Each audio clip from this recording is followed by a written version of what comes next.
Bapak Ibu yang dimuliakan Allah Subhanahu wa taala, ala fil jasadi mudghah, ketahuilah di dalam jasadmu itu ada segumpal.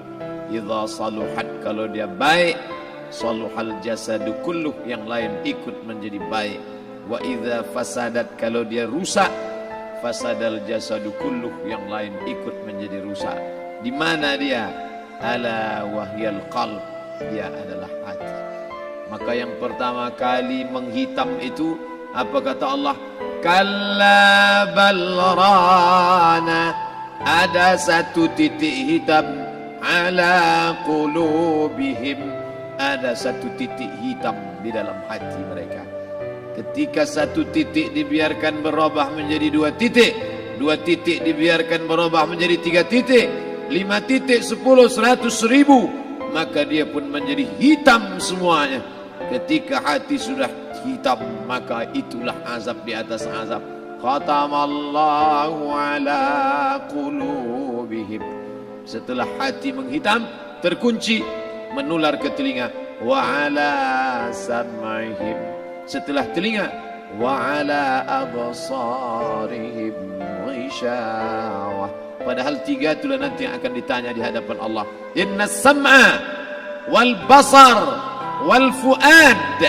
Coba lihat, ketika akan ditanya, yang ditanya 3, tapi diawali dari telinga. Inna sam'a wal basar wal fuad, telinga, mata, hati. Tapi ketika terkunci, yang duluan dikunci hati. Khatamallahu ala qulubihim wa ala sam'ihim wa ala absarihim. Kalau hati sudah terkunci, telinga tersumbat, mata tertutup. Summum bukmun umyum, summum bukmun umyum, peka, tuli, bisu, apapun tak lagi masuk ke telinga. Malam ini kita menyadarkan diri kita, terlebih lagi yang berceramah, jangan kau hanya sampai menyampaikan ayat saja. Hai Abdul Samad, apakah kau yang bicara itu hatimu sudah hidup? Senantiasa merasakan diri, aku orang paling hina, aku orang paling kotor, ditempelkan kening ke lantai di tempat yang diinjak tapak kaki, mengatakan bahwa aku bukan siapa-siapa. Malam ini Kepala Kanwil BPN Provinsi, Kabupaten, saya tak bisa membedakan mana yang kabupaten, mana yang kota, mana pegawai tinggi, mana pegawai rendah, semuanya rata sama. Andai dibuat acara ini di kantor, mungkin saya segan, sungkan melihat dari seragamnya, bajunya, tapi malam ini semuanya sama. Andai tak disebut tadi Pak Kepala Kantor, Pak Kanwil, saya pun tak tahu mana Pak Kanwil, mana tidak. Fotonya ganteng pula aslinya lagi daripada foto. Artinya apa? Bahwa kalau sudah masuk ke dalam masjid, ketika engkau merasa dirimu tinggi di atas, kau bukan apa-apa, karena yang paling tinggi di badanmu pun kau tempelkan. Tapi saat kau jatuh, rendah, down, stres, kau jangan merasa rendah, karena kau tegak berdiri di hadapan Allah. Kau angkat 2 tangan, Allahu Akbar. Di dalam diri ini disebut dia dengan qalb. Kenapa disebut qalb? Orang Arab menyebut qalb qallaba, karena sifatnya berbolak-balik. Pada saat selesai salat, astaghfirullahalazim, tidak ada yang paling bersih, dia bersih. Tapi pada saat petang sore hari, yusbihu mu'minan, paginya putih, bersih, tak bernoda. Wa yumsi kafiran, petangnya hitam. Makanya dari pagi dibersihkan. Salat subuh bersih, salat zuhur bersih, condong matahari salat asar bersih, tenggelam matahari salat maghrib bersih, sempurna gelap malam salat isya bersih, tengah malam bangun tahajud munajat, di tengah malam orang tertidur. Wa tusalli bil laili wan nasu niyam, engkau tegak di waktu malam, di saat orang semua sedang tenggelam dalam lelap tidur panjang. Tapi engkau menangis meratap mengenang dosa begitu banyak.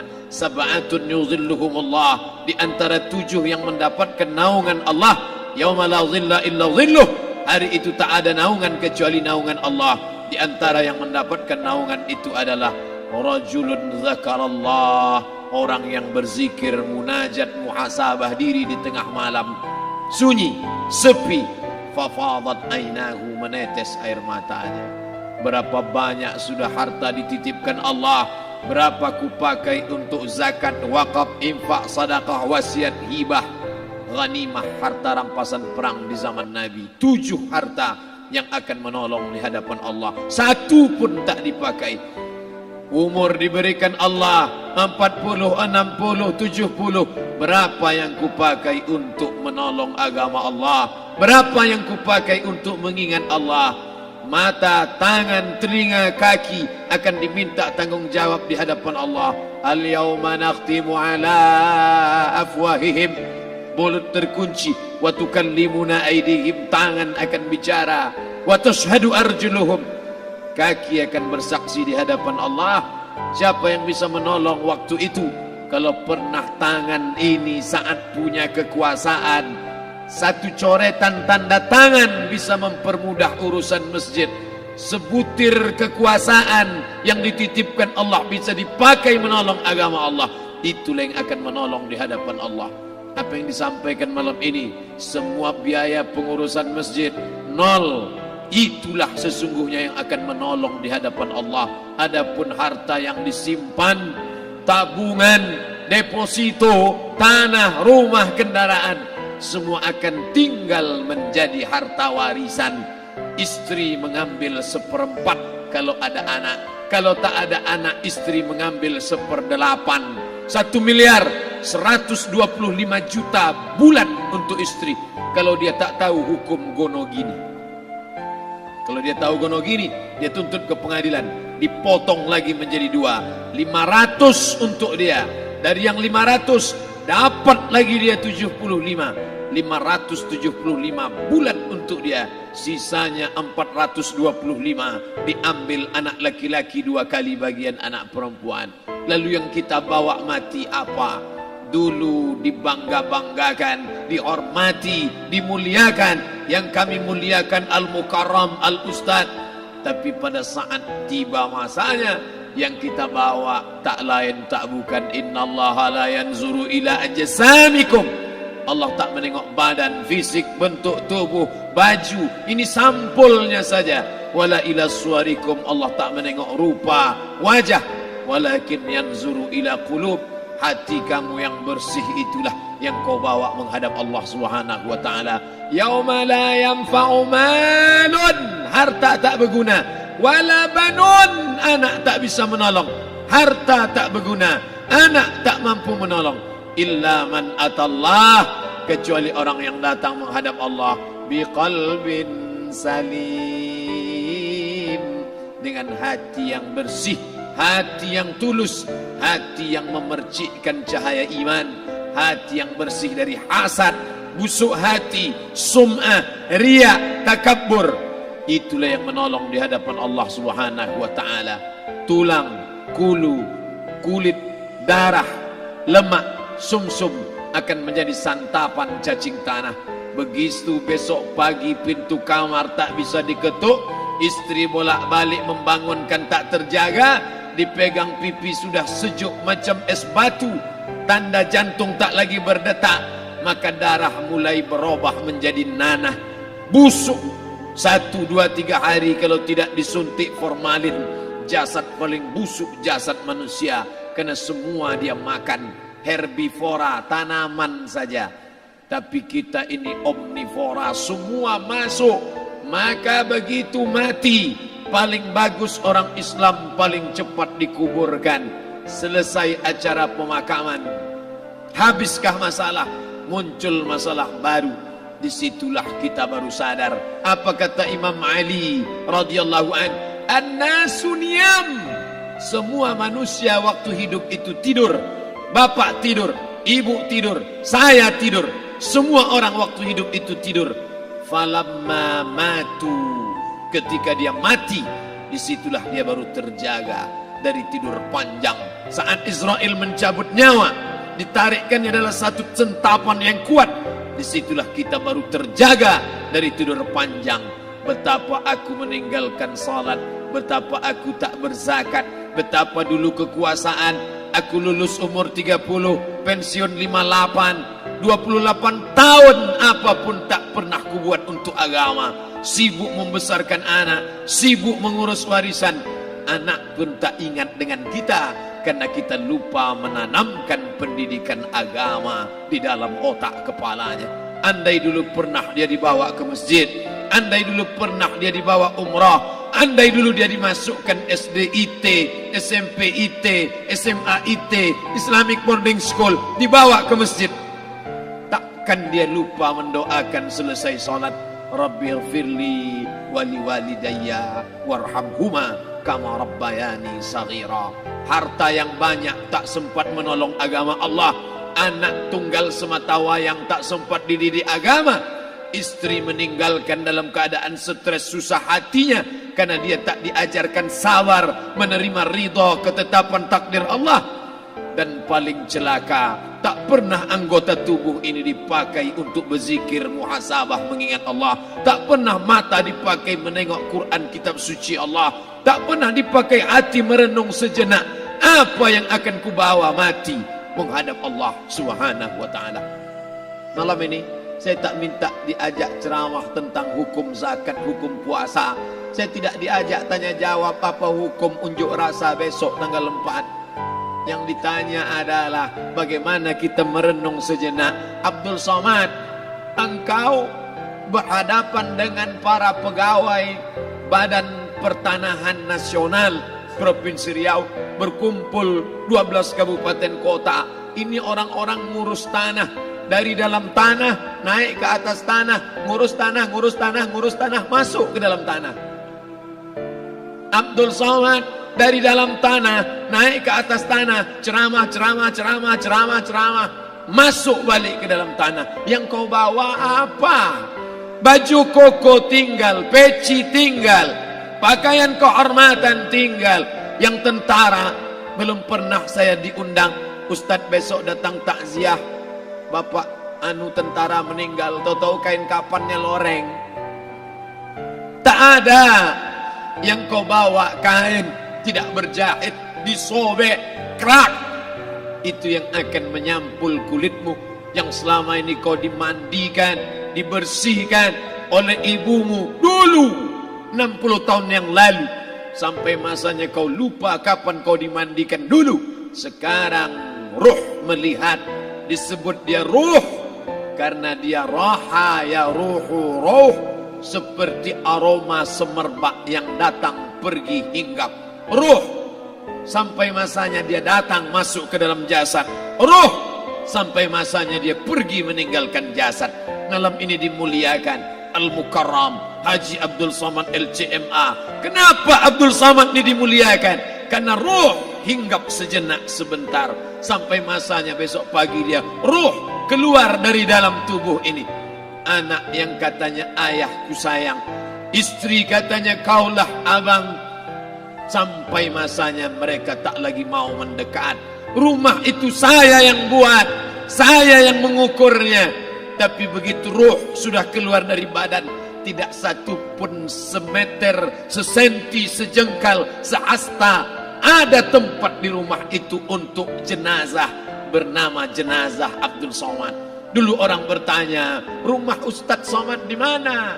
Hari ini orang tidak lagi bertanya, tak lagi menyebut nama. Orang sudah mengatakan kuburnya mana. Dulu kalau dia masuk masjid, didatangi orang, disalami orang, mahasiswa, anak-anak, remaja mencium tangannya sebagai tanda hormat. Tapi begitu diletakkan keranda, kita akan sholat jenazah nanti selepas sholat zuhur. Apa kata orang? Letakkan di tepi sana, letakkan di tepi sana. Tak satu pun mau mendekat, letakkan dia di sana. Bahkan sebagian mengatakan dalam masjid, letakkan dia di luar. Dia tidak disebut engkau yang mulia, tidak digunakan kata ganti orang langsung. Letakkan dia di sana. Bahkan sebagian tak lagi, padahal tempat paling mulia sebelah kanan, orang tak lagi mau di kanan, mulai dia menjauh ke kiri. Kenapa kau ke sana? Takut aku mimpi hantu nanti malam. Mana kawan, sahabat andai tolan, anak menantu, teman sekantor, semuanya pergi meninggalkan. Yang tetap dibawa, kalau pernah kaki melangkah salat berjamaah di masjid, kalau pernah tangan mengusap kepala anak yatim, kalau pernah tangan mengucap subhanallah. Nanti di akhir tausiah kita akan berzikir, munajat, muhasabah diri, berdoa, mengenang apa yang akan kita bawa menghadap Allah Subhanahu wa taala. Datang malaikat membawa kain kafan dari cahaya, akan menyambut ruh yang mulia. Hadis riwayat Ahmad bin Ambal dalam kitab Al-Musnad, turun malaikat berlomba-lomba membawa kain putih dari cahaya, menunggu ruh akan keluar. Ruh menetes seperti embun di ujung daun. Daun tidak bergoyang, ranting tidak patah. Ruh menetes pelan turun ke dalam kain kafan, dibawa malaikat ke pintu langit. Tak sabar mereka menyambut. Inikah dia yang selama ini berjamaah? Inikah yang dulu ketika dititipkan kekuasaan menolong agama Allah? Kam min masyhurin fil ardi walam yakun ma'rufan fis sama. Berapa banyak yang masyhur terkenal di bumi, malaikat tak mengenal dia. Ini roh siapa? Tapi ini bukan LCMA, dia bukan ustadz, dia bukan ulama, tapi imannya dalam. Kekuasaan dipakai menolong agama Allah. Ruhnya keluar di bawah. Semua malaikat mengucapkan salam. Inilah orang yang selama ini kami tunggu-tunggu. Catatannya sudah lama. Setiap pagi petang malaikat subuh membawa catatan namanya, malaikat malam membawa catatan namanya. Kami merindukannya. Begitu orang-orang yang masyhur di langit tapi tak dikenal makhluk bumi. Tapi ada sebaliknya, yang rohnya disentapkan, ditarik malaikat dengan begitu tarikan yang sangat kuat. Nabi bertanya saat Isra Mi'raj kepada mereka yang sudah mati ribuan tahun yang lalu, apa yang kalian rasakan? Yang satu mengatakan seperti tebasan pedang di tempat yang sama beratus kali. Yang satu mengatakan seperti kambing yang dikuliti hidup-hidup. Yang satu mengatakan seperti mata kail pancing ditarik dari kulit yang basah. Maka kita berdoa setiap selesai salat, Allahumma hawwin alaina, ringankan kami ya Allah, fi sakaratil maut, di saat sakaratul maut yang amat sangat menyakitkan itu.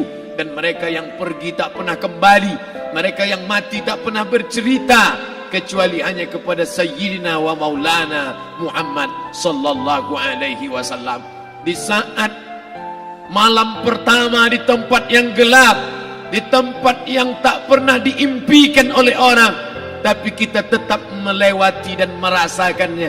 Perlahan-lahan cacing tanah, ular-ulat kalajengking akan menggerogoti kulit yang selama ini dimandikan, selama ini dipakaikan sampo yang mahal, selama ini dioleskan pelembab yang lembut. Tapi ternyata sebelum roh keluar jasad, setelah keluar dia hanya akan menjadi santapan cacing tanah. Hancur berkeping hari demi hari. Yang pertama kali membusuk adalah mata, karena dia berisi cairan. Cairan ini mengering, busuk dan berlubang. Lalu kemudian usus sebulan di dalam tanah. Mulai dia menggelembung masuk angin dan dia meletus pecah. Cacing-cacing tanah mulai datang menggerogoti, memakan. Habis lemak, tulang, kulit, bulu, sumsum, darah, jantung, empedu, limpa, buah pinggang. Habis semuanya, tinggal tulang-tulang yang memutih, dimakan oleh tanah, ditelan oleh massa, sampai akhirnya Asi bin Wa'il membawa tulang yang kering itu kepada Nabi Muhammad, baginda Sayyidina wa Maulana Muhammad. Ya Muhammad, ayuhi rabbuka hadzal izam, sanggupkah Tuhanmu menghidupkan tulang yang kering ini? Nabi diam tak menjawab, sampai akhirnya datang Jibril alaihi salam membawakan wahyu. Qul, katakan kepada dia. Ayat ini dibaca malam Jumat. Bapak Ibu semua hafal, kita baca Qul yuhyiha allazi ansha'aha awwala marrah wa huwa bikulli khalqin alim. Jangan lupa subscribe, like and share.